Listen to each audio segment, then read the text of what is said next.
You're in charge. Wait, when are you gonna be back? Either in an hour or a year.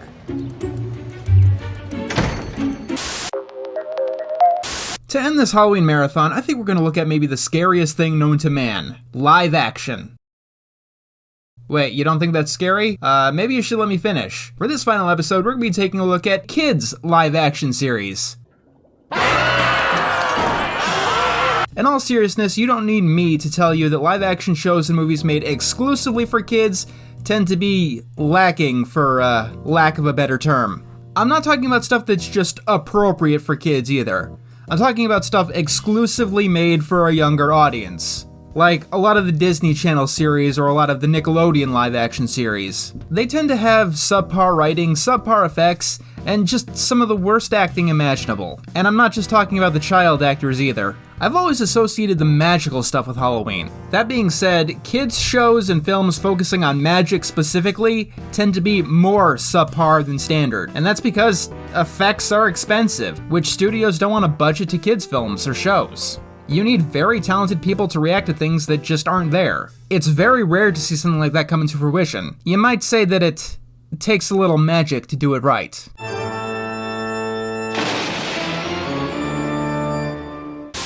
Just Add Magic is peculiar. It's a series on Amazon Prime that started in 2015 and finally wrapped up in 2020. I don't even know how I stumbled upon this thing. Amazon doesn't advertise it, and information on the series or the books it was based on is sparse. Which is strange because this is one of the best children's shows ever made. Actually, I want to take that last statement back. The children's part of it.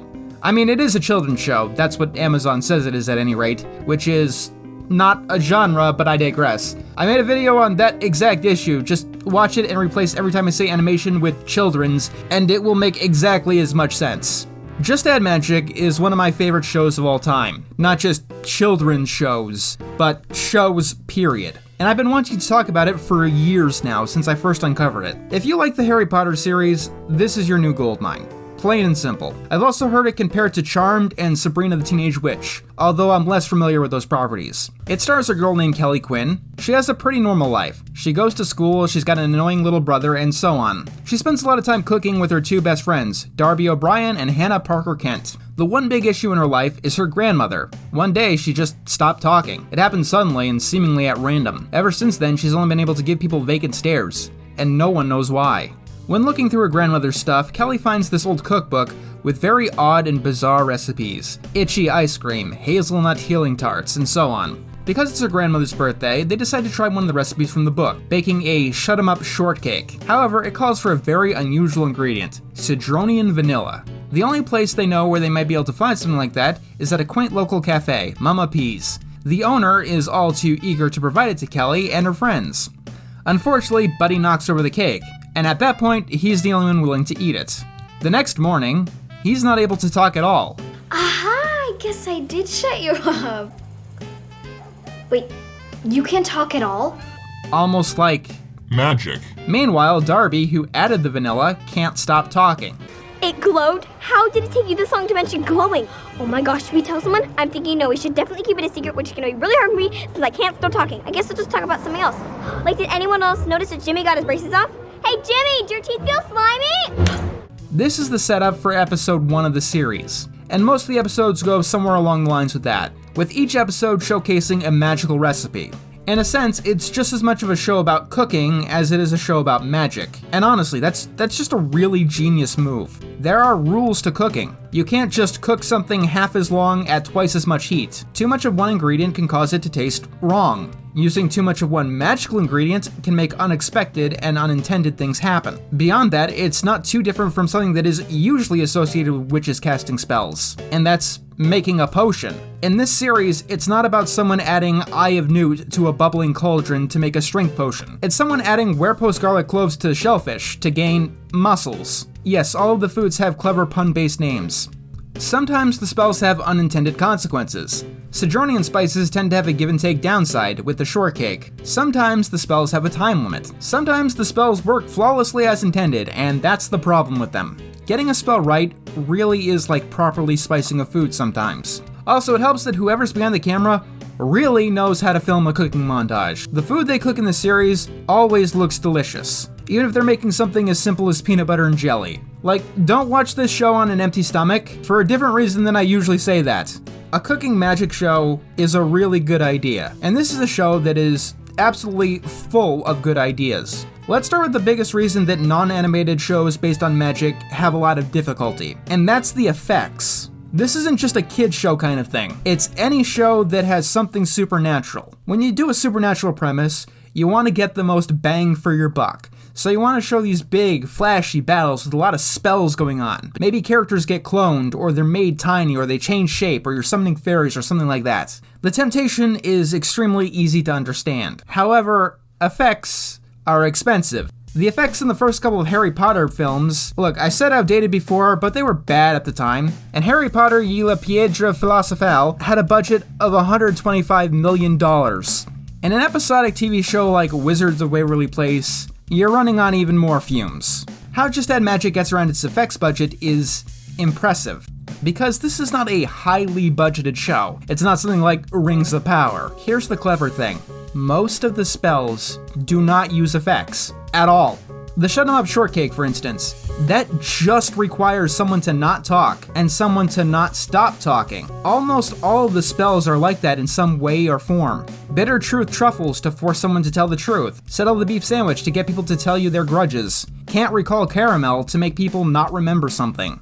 None of these require effects at all, but they still can be convincingly called magic. It also helps keep the secrecy of the magic. Without all these crazy over-the-top effects, it's very believable that the Muggles don't realize that anything is going on. I can't say that the show doesn't ever use effects, because it certainly does, especially as it gets going. During seasons 2 and 3, it gets into some of the more daring stuff, but throughout, it's light on effects, only using them when it absolutely has to, and because of that, the effects usually work really well. Usually. It's certainly a daring move, a fantasy show with light effects. That is counterintuitive in all of the best ways, really. If nothing else, this does give Just Add Magic its own unique flavor that helps it stand above the pack. I know why most shows don't do this though. It's not as easy as it sounds, because when you go this route, it means that most of these spells are almost entirely dependent on the acting. And I'm gonna sound a little mean, but I think we can all agree on one thing. Good child actors are very rare. I keep picking on the Harry Potter movies, but even Daniel Radcliffe and Emma Watson hate their performances in the first couple of them. And also, most child actors have not had the most pleasant lives, so it's really hard for me to pull other examples without feeling like an absolute monster. Anyway, Just Add Magic stars Olivia Sanabia as Kelly, Abby Donnelly as Darby, and Audrey Miller as Hannah, and they are really good. There's more to say, but to go into specific details would force me to get into spoiler territory, which I will do, just in a bit. There are also adult actors in the show, but once again, spoilers in a bit. I'm not the best person for describing acting in general. It's one of the reasons that I still mostly review animation to this day, but I will say this. The first few episodes are awkward, but the actors get accustomed to their roles really quickly, and after that, they become really good. If you want some proof, in 2016, Olivia Sanabia was nominated for a Young Artist Award for Best Performance as a Leading Young Actress for her work on Just Add Magic, and all three of the girls have had roles in various other projects as well. I describe the writing as very similar to the acting. It starts off somewhere in between interesting for a kid's show and good for a kid's show. Then it gets good, just in general. And by the end of season 1, it becomes something really good. By the end of season 2, it becomes really great. And by the end of season 3, it becomes something truly special. So what I'm trying to say is, stick with it. The first episode has quite a few awkward moments. Just know that things like Holy banana pants. their awkward catchphrase is gone by episode 2. And things like this are gone completely by episode 5. That much is all I should probably say for the uninitiated, because one of the biggest reasons to the show's quality isn't so much that it's a fantasy show, it's that it's a mystery show in fantasy's clothing. The first season, for instance, is about figuring out what happened to Kelly's grandmother and the backstory of the cookbook. Much of that has to do with figuring out who is a friend and who is a foe. Even in season 1, there are a lot of twists and turns. It keeps you on your feet entirely, and there are some things set up in each season to get brought up and addressed in the next. And while season 1 has an interesting mystery, seasons 2 and 3 become genuinely surprising. However, talking about a mystery and all of the nuts and bolts that make it up kind of destroys the fun of it. I can say right up front that this show is very rewatchable, because after you know what the bigger twists are, you get a lot of new insight to older moments, and how many scenes and sentences had double meanings. But a big twist only works once. However, to give this show its due credit, I will have to talk about something. It's one of the reasons it's taken me so long to do this review, just trying to figure out how. So I'll tell you what. I'll go into analyzing the first season mostly, and touch on the other seasons, only giving brief thoughts about them to keep the mysteries intact as much as possible.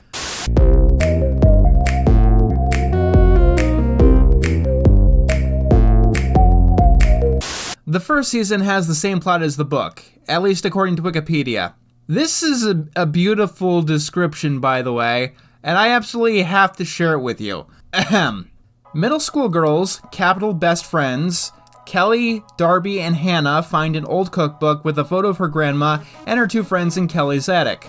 In it, they find the entries have been covered up by recipes with strange names like Shut 'em Up Shortcake and Hazelnut Healing Tart. This is the excuse Kelly has been looking for to start a cooking club with her two best friends, Darby and Hannah. They have to keep this cookbook a secret so the magic doesn't fall into the wrong hands. Kelly's little brother eats some of the shortcake and is unable to speak. Hannah eats some of the shortcake and can't talk either. Darby added the citronny and vanilla while preparing the shortcake, which means as a sacrifice, she has to keep talking incessantly until the spell breaks. Kelly and Darby think there's something magical about these recipes, but Hannah remains skeptical. The three friends find themselves having some bad luck after using the recipes. They befriend Ida Perez / Mama P, owner of Ma P's, the shop where they buy the exotic ingredients they need for the magical recipes. She teaches them about the law of returns, and they decided to perform, sometimes difficult, good deeds around their town to balance things out. Grandma Quinn / Rebecca Patterson / Becky Quinn / Kelly's grandma has lost the ability to talk. Mama P tells them that she has been spelled by Miss Gina Silvers / the old witch of the town, called by the kids. Mama P says that she will help them fight Silvers and break the spell on Kelly's grandma. But she does not tell them that she has been under a spell as well, and couldn't get out of the town.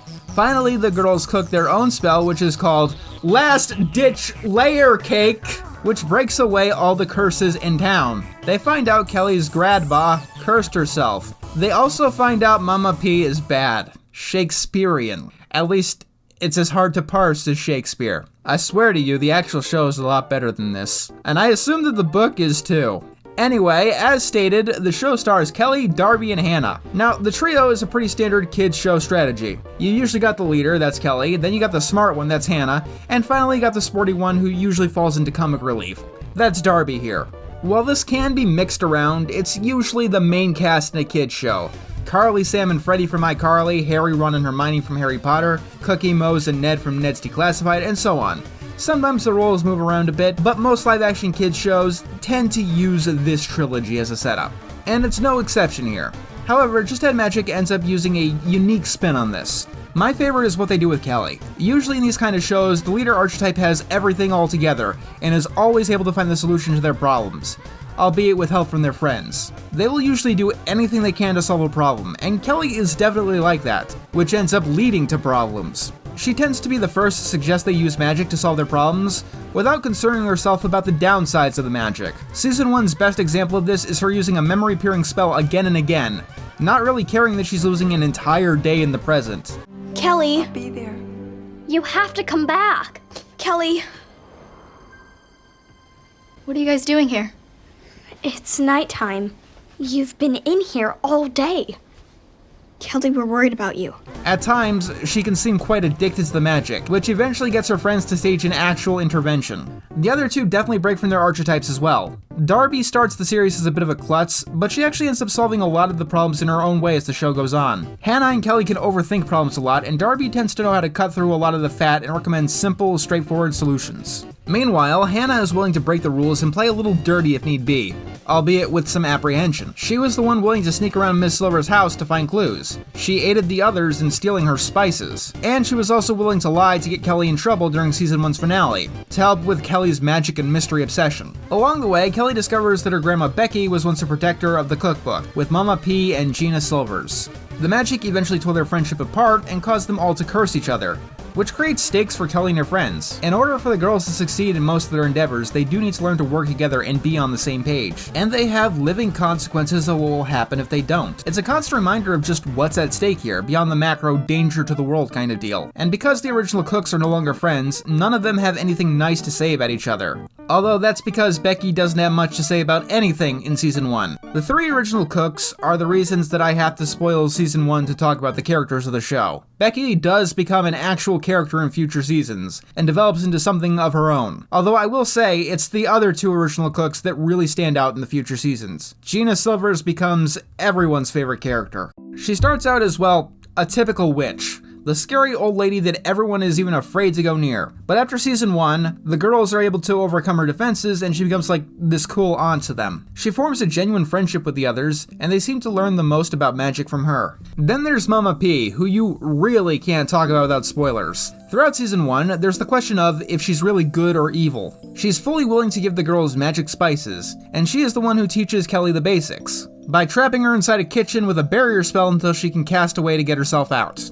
Mama P is constantly doing these underhanded things, like using spells to keep competition to her coffee shop out of town. However, there are things that she clearly does care about, like her employee Jake. It's clear that Mama P is roguish, and she is willing to hurt people to get what she wants, but she's not out and out evil. Throughout season 1, she basically teaches Kelly magic to break her own spell that keeps her trapped in Saffron Falls, because the cookbook doesn't work for her. That's why Mama P used the barrier spell to teach Kelly in the first place. However, Mama P is forced to return in later seasons, and she's not easily forgiven for what she did. She actually does go through a redemption, trying to earn back the trust of the few people she does care about. However, she never completely reforms, and she is never completely trusted, which is a really cool dynamic throughout the entire series.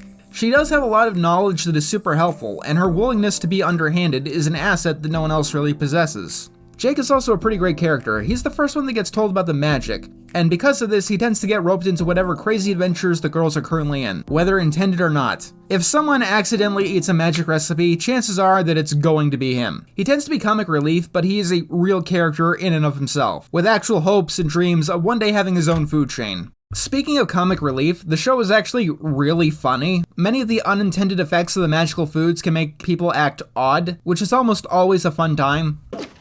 Don't let them ruin your big moment, Tana. People need to see that music is important. It's important! It's very important! You remember that! Listen to Hannah! She's right! Hey! So where was I? Even early on in the series, we have the Bitter Truth truffles, removing Mrs. Quinn's filters so she just starts saying whatever is on her mind in a blunt way. Kelly, I'm going to the art gallery because I have nothing better to do. Hi, ladies. Oh, hi, Pam. What'd you do to your hair? I just had it done. You like it? No, it's terrible. What? Even the heavier episodes have some comedic relief. Mama P freezing the entire town basically has her rant about how our customers don't tip enough and how Pluots are dumb. I'm not gonna miss a single one of you. Carl, ever hear of a tip jar? Alan, restrooms are for customers only. And don't look away, Janice. You know what you did. Pluots are dumb. And holding a festival honoring them is even dumber. Although the funniest thing to me, probably, is the fact that the villain of Season 2A is Steven Universe. That is not a joke. That is literally Steven's voice actor playing Chuck, someone one of the original cooks dated back in the 60s. See, this show does have something to do with animation, and I'm not just reviewing this out of nowhere. Although, he doesn't use the Steven voice, so don't worry if you thought that'd be distracting. You can't tell unless you know. And Zach Callison is actually a really good live-action actor. He ends up being, like, everyone's favorite villain. However, I really don't want to spoil what Season 2 is about. It's a trip. And Season 2A is just such a huge jump in quality from Season 1. It's outstanding. 2B isn't quite as good, but it probably does have the best tension among all of the seasons. The stakes there are high, and there is a ticking clock involved. The girls are faced with the prospect that they might lose magic forever if they don't get to the bottom of that mystery. And Season 3, I barely want to say anything about. Not because it's bad, but because it really is amazing. It has twists and turns that surprised me, an adult, whose job it is to analyze and understand media. It follows the girls tracking down someone they call the Night Bandit. And the Night Bandit ends up being the most brilliant villain I've seen in almost any kid's media. I really do want to gush about this show more and more, especially Seasons 2A and Season 3. But no. There is only so much that I'm willing to reveal, and I'd highly recommend going into everything past season 1 without spoilers at all. There was also a spin-off called Mystery City, which follows the next set of protectors. And it's okay. Mystery City is something that has a lot of good ideas, but it's a step down from the original series, and that is not something that's entirely its fault. As I said earlier, it took a bit for the actresses of Kelly, Hannah, and Darby to get acclimated to their roles, and by the end of season 3, they were legitimately impressive. The actors for the new protectors are very much along the lines of season 1, Kelly, Hannah, and Darby. It's unfair to compare them to what came at the end of the last series, but it is inevitable. Also, the actual mystery doesn't come as strongly as in the original ones. The writing isn't quite as good. However, Mystery City does have plenty to set it apart from the original series. In the original, the 3 protectors were all friends at the start. This time around, the new protectors have a lot of trouble working together, which a lot of their arcs is about learning to overcome. It's a nice idea. Unfortunately, it can come across as a little bit annoying if you're the wrong kind of person for it. One change that I really did like was, oddly enough, their financial situation. In the original series, Hannah, Darby, and Kelly could make literally any recipe from the book, from peanut butter and jelly all the way up to beef Wellington. The new protectors aren't so well off, and a bunch of super helpful recipes, including ones used in the original series, are off limits because the new protectors literally cannot afford the ingredients. It's actually a clever limitation, really. But my biggest sticking point with Mystery City is the ending. I'm not going to spoil it, but it's certainly an ending. Like a very, what? Ending. Here's what I'd recommend. Watch the entirety of the original series, and then watch the new Protectors special. If you like that, and those new protectors do seem interesting, carry on. But don't feel like you're gonna be missing something extremely outstanding if you don't want to continue. Like I said, Mystery City isn't bad at all, it's just following up a tough act to follow. And I've said far worse about sequels and spin-offs. I just hope that I did this franchise some justice in this video. Amazon has spent so much money and time and effort into something like Rings of Power, which by almost all accounts is just garbage. But here, on the same platform, you have this actually good fantasy series. The effects are better because they use less of them. The actors are better despite being children. And the writing is just so much better, so much more clever. This goes to show you, it's not the money that makes the series. It's the care and the passion for creating something truly special. And Just Add Magic is one of those things that only comes around once every so often, and leaves right when it's ready to, like a magical cookbook. This was a fun Halloween special. Now I gotta figure out what I'm gonna do for Christmas.